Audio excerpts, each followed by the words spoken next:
할렐루야. 아멘. 오늘도 이렇게 주님 앞에 나오신 여러분들 사랑하고 환영합니다. 오늘도 우리가 우리 마음과 정성을 다해서 우리 주님 앞에 찬양으로 이 시간 올려드리겠습니다. 우리 함께 고백합니다. 나는 예배자입니다.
사도신경으로 신앙 고백하겠습니다.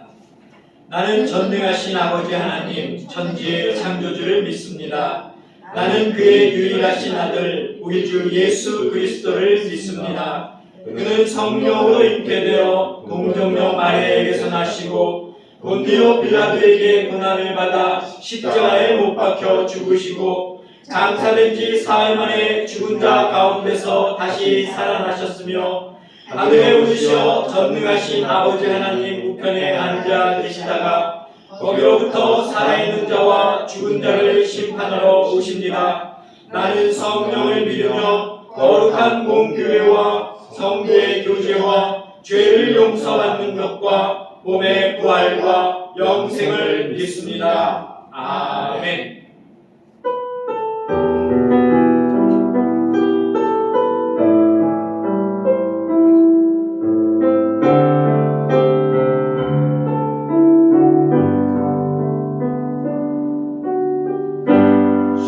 십자가 그 사랑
오늘 우리에게 주시는 하나님의 말씀은 마가복음 1장 29절에서 39절까지입니다.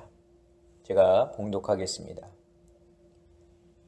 회당에서 나와 곧 야고보와 요한과 함께 시몬과 안드레의 집에 들어가시니 시몬의 장모가 열병으로 누워 있는지라 사람들이 곧 그 여자에 대하여 예수께 여짜온대 나아가사 그 손을 잡아 일으키시니 열병이 떠나고 여자가 그들에게 수종드니라. 저물어 해질 때에 모든 병자와 귀신 들린 자를 예수께 데려오니 온 동네가 그 문 앞에 모였더라. 예수께서 각종 병이 든 많은 사람을 고치시며 많은 귀신을 내쫓으시되 귀신이 자기를 알므로 그 말하는 것을 허락하지 아니하시니라. 새벽 아지도 밝기 전에 예수께서 일어나 나가 한적한 곳으로 가사 거기서 기도하시더니 시몬과 및 그와 함께 있는 자들이 예수의 뒤를 따라가 만나서 이르되 모든 사람이 주를 찾나이다. 이르시되 우리가 다른 가까운 마을들로 가자. 거기서도 전도하리니 내가 이를 위하여 왔노라 하시고 이에 온 갈릴리에 다니시며 그들의 여러 회당에서 전도하시고 또 귀신들을 내쫓으시더라. 아멘. 기도하겠습니다. 주님 감사합니다. 오늘도 저희들을 부르시고 주님 앞에 서게 하시며 또 이 시간 예배를 통해서 주님의 말씀을 듣게 하신 것을 감사합니다. 주님 항상 저희들 가운데 살아계심을 믿사오니 오늘도 이 주시는 말씀을 통해서 주님을 의지하고 주님께 순종하는 저희들 될 수 있도록 인도하여 주시옵소서. 예수 그리스도의 이름으로 기도하옵나이다. 아멘. 네, 지난 한 주간 잘 지내셨습니까? 오늘도 이렇게 여러분들 만나 뵈서 반갑습니다. 오늘도 우리에게 주시는 말씀 여러분들이 잘 들으시고 또 경청하셔서 내 삶 속에서 이 말씀들을 우리가 어떻게 적용할 것인가 여러분들이 고민하시고 또 기도하시는 저와 여러분들 모두가 될 수 있기를 간절히 바랍니다. 자, 지난주에 드렸던 설교 말씀을 제가 좀 간단하게 다시 한번 좀 말씀을 드리려고 합니다. 예수님께서 안식일에 가버나움에 있는 한 회당에 제자들과 함께 가셨죠. 그리고 그곳에서 모여있는 사람들에게 예수님께서 말씀을 가르치셨습니다. 그리고 말씀이 끝난 후에는 귀신 들렸던 그 사람의 그 귀신을 내어 쫓기도 해 주셨죠.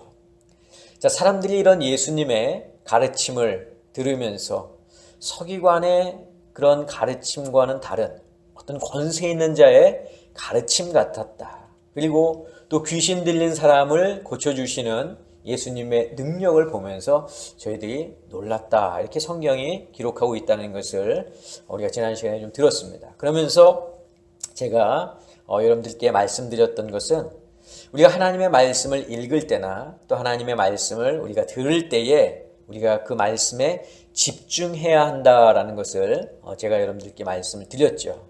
또 우리가 말씀을 집중할 때 방해되는 요소가 있으면 그것을 즉시 버려야 한다라고 제가 말씀을 드렸습니다. 자, 오늘 말씀도 지난주에 이어서 계속해서 마가복음 1장의 말씀으로 이제 연결이 되는데, 자, 이 회당에서 말씀을 마치신 예수님께서 야고보와 요한을 데리고 이제 어디로 가시냐면 시몬의 집으로 가십니다. 베드로죠. 베드로의 집으로 가시는데 이 베드로는 장모님이랑 같이 살고 있었습니다. 그러니까 그 시몬의 집이 이제 곧 장모님의 집인데 나중에 이 시몬의 이 장모의 집이 예수님께서 이 갈릴리 사역을 하시는데 아주 중요한 그러한 장소의 그 역할을 이제 하게 됩니다. 자, 그런데 예수님께서 제자들과 함께 이 시몬의 집에 갔을 때에 이 시몬의 장모가 오래전부터 이 열병이라고 하는 것에 걸려서 자리에 누워 있었습니다. 자, 오늘 본문에서 마가는 시몬의 장모의 병을 단지 열병으로 기록을 하고 있지만 의사 출신인 이 누가는 약간 좀 더 자세하게 기록을 합니다. 자, 누가복음 4장 38절을 여러분들이 보시면 아시겠지만 그냥 열병이라고 기록하지 않고 중한 열병이라고 기록을 했습니다. 자, 마가의 기록처럼 단순히 열만 나는 그런 열병이 아니라 아주 중한 열병이라는 것이죠. 자, 사람들은 예수님께서 그 여인의 사정을 이야기했습니다. 아마 오래전부터 열병으로 누워서 이 자리에 누워서 움직이지 못하고 고생하고 있다 뭐 이렇게 얘기를 했겠죠. 자, 그 이야기를 들으신 예수님께서 어떻게 하셨습니까? 그녀에게 다가가서 손을 잡아서 일으켜 세우셨습니다. 그러자 오랫동안 열병으로 고생을 해서 이 자리에 누워있던 그 시몬의 장모가 열병이 떠나고 그 자리에서 일어나서 어떻게 했습니까? 예수님과 그 일행들의 수종을 들었다. 이렇게 오늘 성경이 말씀하고 있습니다. 자, 이 소문도 어떻게 됐을까요? 삽시간에 아마 동네에 퍼졌을 겁니다.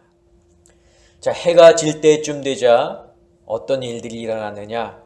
예수님에 대한 소문을 듣고서 각처에서 병자들 또 귀신 들린 자들이 이 시몬의 집에 모여들기 시작했습니다. 그러니까 병 고침을 받기를 원했던 거죠. 자, 예수님은 그들의 병 또 귀신 들린 자를 모두 다 고쳐 주셨습니다. 자, 여기까지만 보면 사람들은 예수님을 누구로 생각할까?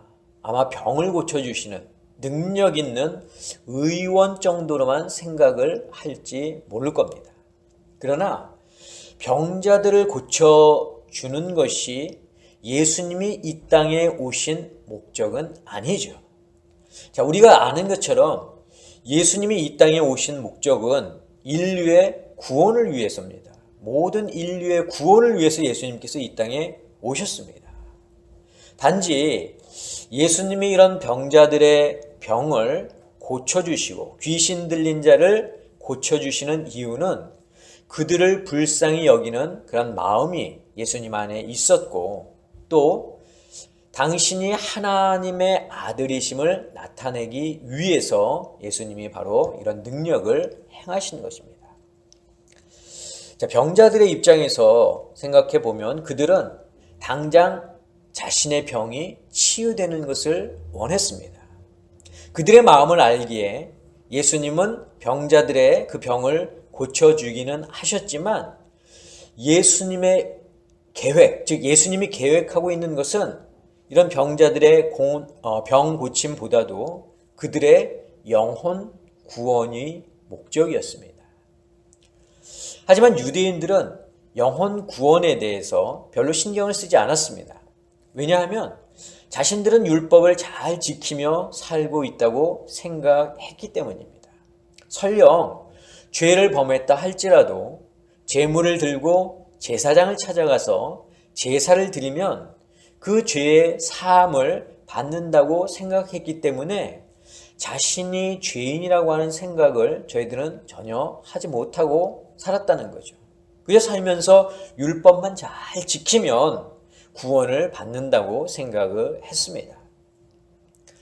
자, 예수님은 사람들의 이런 무지를 아셨기 때문에 그들의 구원을 이루시기 전에 먼저 무엇을 하셨느냐? 복음을 선포하십니다.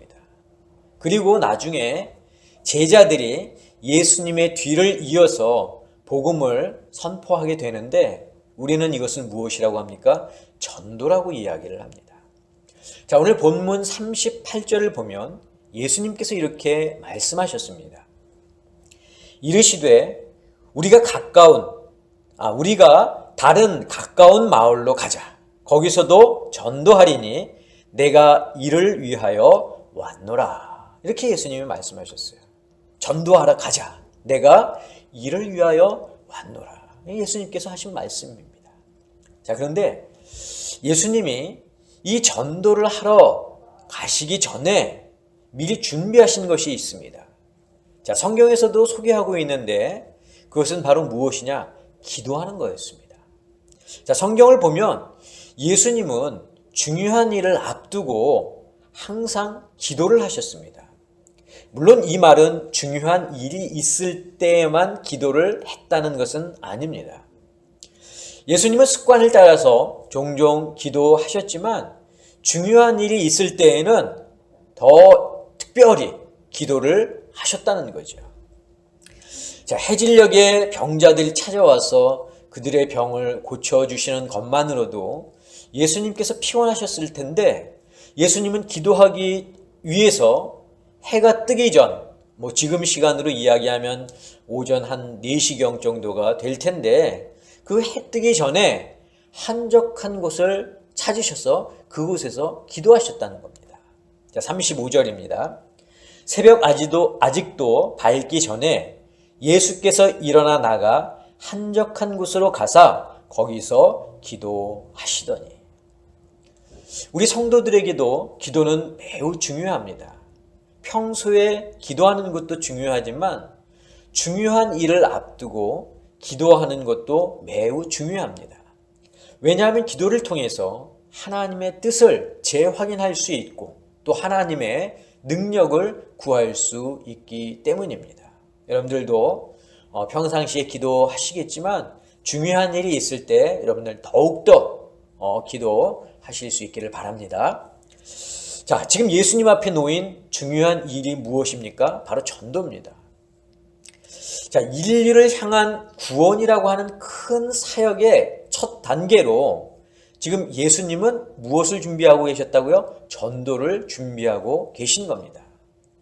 이처럼 예수님도 전도를 하셨는데 우리가 전도를 하지 않는다? 그건 뭔가 좀 잘못됐겠죠? 자, 그렇다면 우리는 어떤 내용을 가지고 전도를 할 것인가, 해야 할 것인가 고민하지 않을 수 없습니다. 물론 전도의 핵심은 예수를 믿어야 구원을 받는다지만 그래도 전도에 대한 체계적인 내용이 없으면 우리가 전도를 제대로 할 수가 없습니다. 그래서 이 시간 제가 여러분들에게 우리가 전도를 할 때 무엇을 전할 것인가를 제가 3가지로 말씀을 드리려고 합니다. 자, 첫째로 우리가 전도할 때 무엇을 전해야 하느냐? 하나님이 이 세상의 창조주이심을 전해야 합니다. 창세기 1장을 보면 하나님은 분명히 말씀으로 이 세상을 창조하셨다고 기록하고 있습니다. 자, 이사야 선지자도 이사야서 40장 22절에서 이렇게 말하고 있습니다. 그는 땅 위 궁창에 앉으시나니 땅에 사는 사람들은 메뚜기 같으니라. 그가 하늘을 차일같이 펴셨으며 거주할 천막같이 치셨고.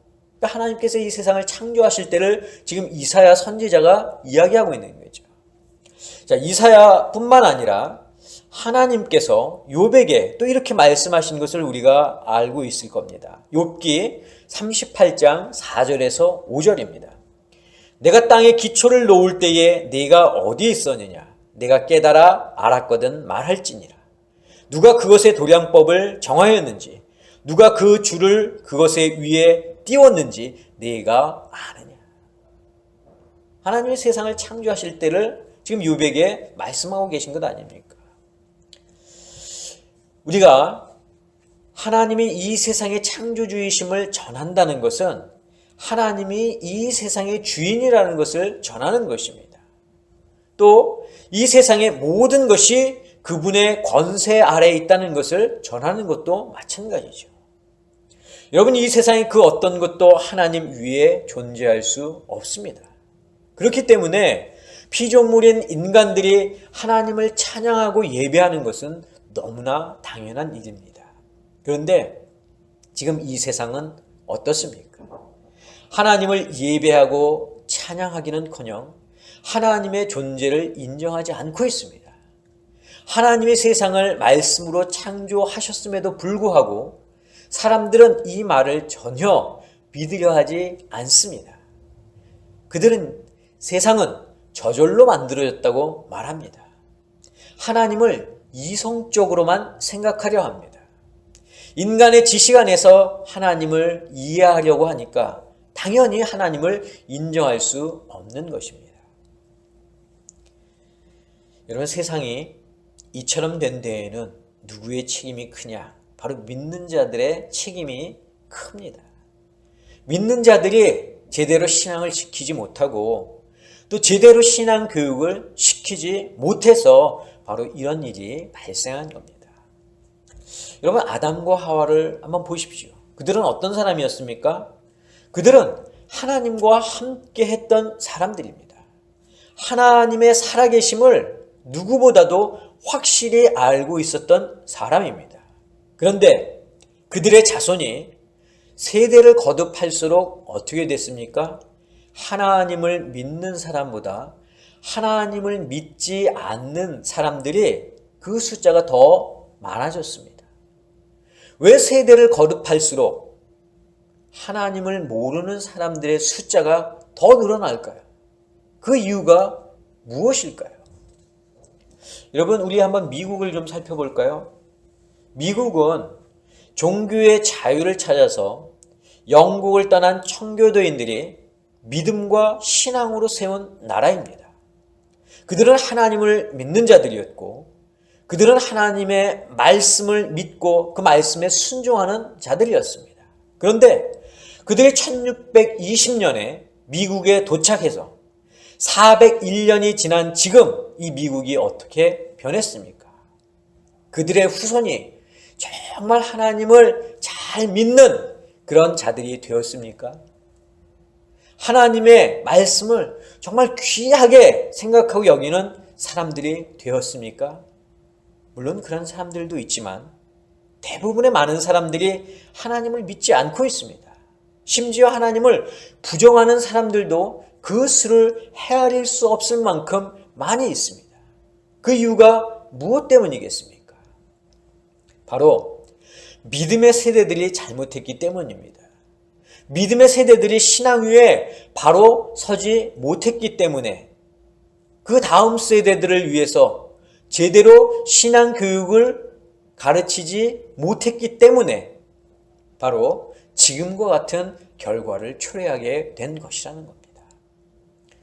저는 우리 아름다운 교회 성도 여러분들이 신앙 위에 바로 설 수 있기를 간절히 바랍니다. 그리고 우리의 다음 세대들을 위해서 올바른 신앙 교육을 시킬 수 있기를 간절히 바랍니다. 자, 둘째로 우리가 전도할 때 무엇을 전해야 하느냐?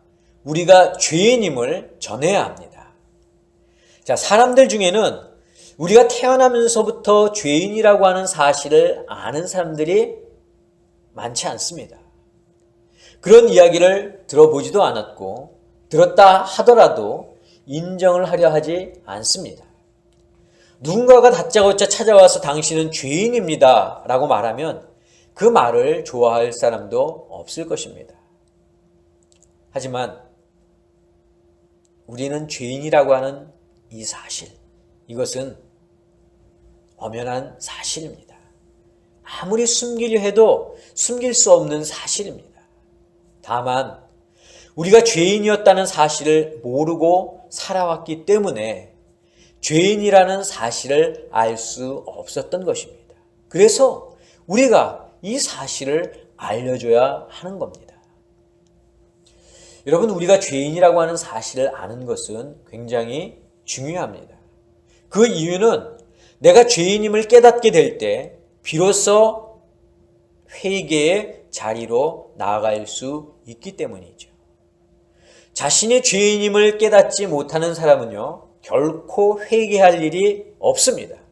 하지만 내가 죄인임을 알게 된다면 우리는 하나님 앞에 우리의 죄를 회개할 수밖에 없습니다.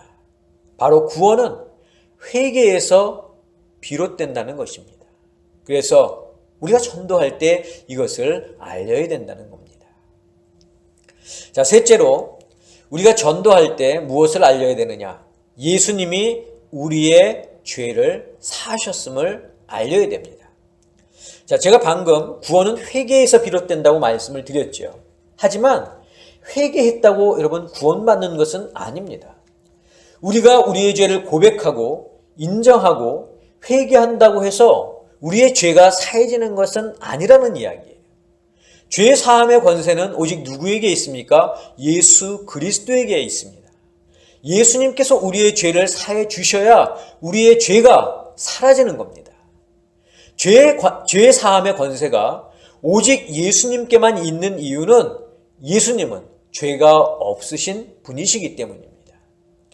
이 세상에 어떤 인간도 죄 없이 태어난 인간은 단 한 사람도 없습니다. 모두가 다 죄를 가지고 태어났습니다. 그렇기 때문에 그 누구도 우리를 대신해서 우리의 죄를 대신할 사람은 이 세상에 없는 겁니다. 하지만 예수님은 죄 없이 이 땅에 태어나셨기 때문에 죄인인 우리들을 위해서 속죄의 제물이 될 수 있었던 것입니다. 자, 예수님은 이렇게 우리의 죄를 사하시기 위해서 이 세상에 오셨고 또 십자가에 달려 죽으심으로 우리의 죄를 사하셨습니다. 하지만 우리의 죄가 사해지기 위해서 우리가 해야 할 것이 한 가지 있습니다. 그것은 무엇이냐면 예수님을 나의 주님, 나의 구세주로 믿고 고백하는 일입니다. 이 마지막 과정, 이 고백의 과정이 없으면 앞에서 말한 하나님이 이 세상의 창조주이심을 아는 것, 또 내가 죄인임을 아는 것, 예수님이 우리의 죄를 사하셨음을 아는 것으로는 구원을 받을 수가 없습니다. 이제 우리에게 필요한 것은 세상에 나아가서 세상 사람들에게 하나님의 창조주이심을 전하고 또 우리가 죄인임을 알리고 예수님이 우리의 죄를 사하셨음을 선포하는 일입니다. 자, 예수님이 전도를 하신 이유도 바로 그것 때문이죠. 예수님은 하나님, 즉 천국에 대해서 전하셨고 우리가 죄인이기 때문에 회개가 필요하다는 것을 전하셨고 또 몸소 십자가에 달리심으로 당신을 구세주로 믿는 자들의 모든 죄를 사하셨습니다. 제자들도 그런 예수님의 발자취를 따랐습니다. 자, 그렇다면 이제 우리에게 남은 것은 하나, 우리도 전도하는 것인데 어떻게 전도할 것인가 라는 거죠. 제가 이 부분에 대해서는 다음에 좀 더 자세하게 설명을 좀 해드리기로 하고요. 오늘은 제가 사도 바울이 고린도전서 9장 19절에서 23절에 고백하고 있는 이 말씀을 읽어드림으로 해서 어떻게 전도할 것인가에 대해서 소개를 좀 간단하게 하려고 합니다. 좀 길지만 제가 읽어드리겠습니다. 내가 모든 사람에게서 자유로우나 스스로 모든 사람에게 종이 된 것은 더 많은 사람을 얻고자 함이라. 유대인들에게 내가 유대인과 같이 된 것은 유대인을 얻고자 함이요 율법 아래에 있는 자들에게는 내가 율법 아래에 있지 아니하나 율법 아래에 있는 자같이 된 것은 율법 아래에 있는 자들을 얻고자 함이요 율법 없는 자에게는 내가 하나님께는 율법 없는 자가 아니요 도리어 그리스도의 율법 아래에 있는 자이나 율법 없는 자와 같이 된 것은 율법 없는 자들을 얻고자 함이라.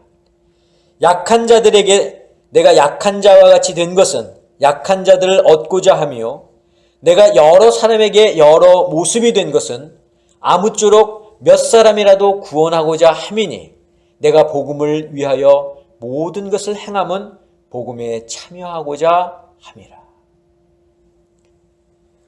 여러분, 우리가 한 심령이라도 전도하기 위해서는 바울의 고백처럼 세상 사람들에게 다가가야 합니다. 이런 심정을 가지고 우리가 전도를 해야 한다는 거죠.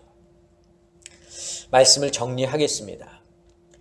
예수님이 세상을 구원하시기 위해 이 땅에 오셨다면 그 일을 이루시기 위해서 바로 십자가에서 돌아가시는 것이 마땅했을지 모릅니다. 그런데 왜 예수님은 3년이라고 하는 그 공생애의 기간을 가지셨을까요? 그 이유는 바로 전도 때문입니다. 혹은 선교 때문입니다. 전도를 통해서 사람들이 알지 못했던 것을 깨닫게 하기 위함이라는 거죠. 우리도 이런 예수님의 마음을 잘 깨닫고 또 세상에 나아가서 사람들에게 하나님이 이 세상의 창조주이심을, 또 우리가 죄인임을, 그리고 예수님이 우리의 죄를 사하셨음을, 우리의 죄를 위해서 돌아가셨음을 전하는 저와 여러분들 모두가 될 수 있기를 주님의 이름으로 간절히 축원합니다. 기도하겠습니다. 사랑의 아버지 하나님, 감사합니다. 예수님이 우리의 죄를 사하시기 위해서 이 땅에 오셨다면 십자가 위에서 돌아가심으로 그 일을 간단히 끝내실 수 있으실 텐데 3년이라고 하는 그 공생애의 기간을 두셔서 사람들에게 두루 다니며 복음을 전하셨던 이유를 저희들이 오늘 압니다. 바로 전도 때문이었습니다. 주님, 저희들도 이 땅에 살면서 전도하기 원합니다. 선교하기 원합니다. 예수님처럼, 제자들처럼, 또 바울의 그 심정을 가지고 세상에 나아갈 수 있는 저희들이 될 수 있도록 주님 도와주시옵소서. 이제는 우리 주 예수 그리스도의 은혜와 하나님의 그 크신 사랑하심과 성령님의 역사하심이 오늘 말씀을 듣고 세상에 나가 복음을 전하기를 다짐하고 소원하는 사랑하는 당신의 성도들 머리 위에, 저희들의 자녀 위에, 건강 위에, 가정 위에, 직장과 사업과 일터 위에 지금부터 영원까지 함께 하옵시기를 간절히 축원하옵나이다. 아멘.